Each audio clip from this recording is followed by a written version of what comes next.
नमस्कार दोस्तों। कल के जो वीडियो में बात आई थी उसमें बताया गया था कि जो हमारा एनआईवीएच डीएलएड का केस है उसमें हाई कोर्ट जो गुवाहाटी का केस था उसमें अभ्यर्थियों को अंतरिम राहत प्रदान कर दी गई थी। ये एक अच्छी खबर थी। हाई कोर्ट ने इसको वैल्यूएबल समझा और खासकर ये इस बात पे भी बहुत दारोमदार निर्भर था। अभ्यर्थी लगातार शंकित थे कि जो सुप्रीम कोर्ट का फैसला आ गया है उसकी वजह से हाई कोर्ट सुनेगा ही नहीं, और अगर सुप्रीम कोर्ट के फैसले की फाइल लगा दी जाती है, जजमेंट लगा दिया जाता है, तो कोई भी हाई कोर्ट मानने को तैयार नहीं होगा।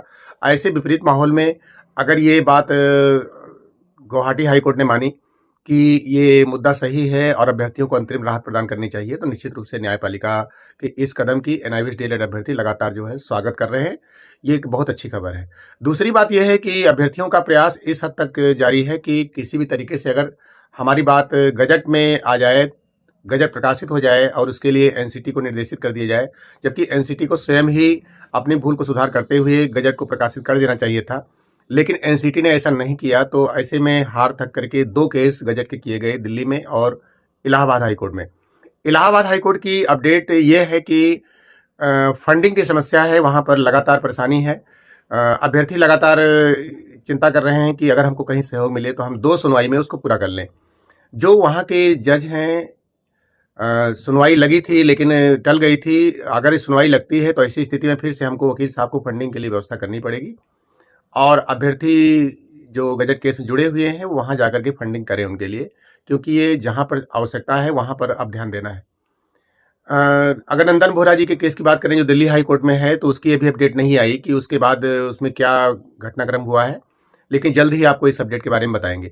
जो कल की हमारी खबर है, सोमवार के दिन हमारा जो केस का नंबर है वो मिलना है। ड्राफ्टिंग कंप्लीट होकर के सुप्रीम कोर्ट में जमा हो चुकी है और सोमवार को उसका केस नंबर मिल जाएगा और उसके बाद लगेगी सुनवाई, और जिसमें हमारे जो विद्वान अभिवक्ता एनआईवीएच डीएलएड पक्ष के हैं वो अपना पक्ष रखेंगे और अभी तक की सारी बातें जो आ गई हैं। और इस बीच में एक केस है जो कि वापस ले लिया गया है। वह केस कमजोर था और ऐसी स्थिति में ऐसा ठीक नहीं था होना कि सुप्रीम कोर्ट में पप्पू सर का केस जाए और उस केस की वजह से कोई प्रतिकूल प्रभाव पप्पू सर के केस से पड़े। इसलिए इसको दृष्टिगत रखते हुए अभ्यर्थियों ने आपसी सहमति जताई और जो अधिवक्ता हैं वो सहमत हुए और उन्होंने उस केस को वापस लिया, जिससे भी काफ़ी सकारात्मक परिणाम बने हुए हैं। दूसरी बात है कि अब एक बात और समझ में आ गई है, जो बात मैं इस वीडियो के माध्यम से कहना चाहता हूँ, जिसके लिए मैंने ये वीडियो बनाया था। दोस्तों, अगर ये अंतरिम राहत हाई कोर्ट प्रदान कर रहा है तो ये एक बहुत बड़ा मैसेज मिल रहा है। जो हमारी टीआरई 3.0 की भर्ती है, उस भर्ती में जो हमारे बिहार के अभ्यर्थी हैं या ऐसे तमाम अभ्यर्थी हैं जो कि पेटिशनर बने हुए हैं और उनके राज्य में वैकेंसी आ गई है और ऐसी स्थिति में उनको आवेदन का मौका नहीं मिल रहा है, निश्चित रूप से यही घटनाक्रम सुप्रीम कोर्ट में भी होगा और सुप्रीम कोर्ट में आवेदन किया जाएगा कि उन राज्यों में जो हमारे अभ्यर्थी हैं उनको अंतरिम राहत प्रदान करते हुए आवेदन का मौका मिले। और वही चीज़ लिखी जाएगी, मुझे पूरी उम्मीद है कि वही चीज़ लिखी जाएगी जो हाई कोर्ट ने लिखी थी कि ये कोई मिसाल नहीं है। गुवाहाटी हाई कोर्ट का जजमेंट कल आप लोगों ने देखा था, वीडियो मैंने शेयर किया था। यह कोई मिसाल नहीं है, लेकिन अभ्यर्थियों को अंतरिम राहत प्रदान की जानी चाहिए, उनको आवेदन का मौका मिलना चाहिए और रिजल्ट का जो परिणाम है वो प्रकाशित नहीं होगा। तो ये चीज़ें निकल करके आएंगी। टीआरई 3.0 बिहार के लिए भी आसान बनेगी, अगर पिटिशनर बने हैं तो लाभ मिलेगा आपको।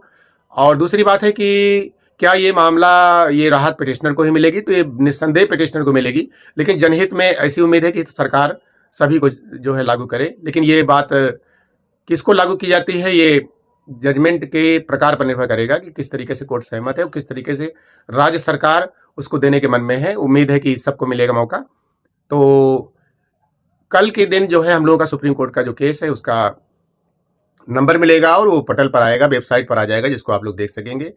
और गजट केस का मैंने बताया, जो भी अपडेट है वो एक एक करके आपको बताई जाएंगी और जिससे आप लोग चैनल पर जुड़े रहें और चैनल को सब्सक्राइब जरूर कर लें ताकि आपको लेटेस्ट अपडेट प्राप्त होती रहे। मिलते हैं आपसे अगली अपडेट के साथ। जय हिंद।